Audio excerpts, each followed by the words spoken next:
Hi guys, welcome to Mithu Singh blog. Guys देखिए, बोलते sir guys कितनी ज़ोर से बारिश हो रही है। दिखा रहे हैं आप लोगों को। गाइस देखिए बारिश हो रही है, हाय गाइस। पूरा मज़ा आ रहा है।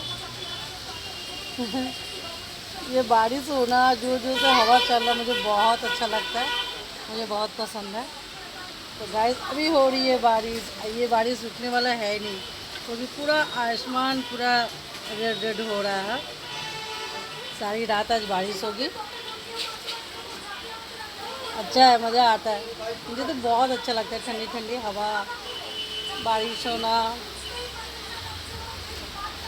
हवा चलना, बहुत अच्छा लगता है। ओके गाइस, इस मौसम का आप लोग मज़ा लीजिए। गाइस मैं इस वीडियो को यहीं पे एंड करती हूँ।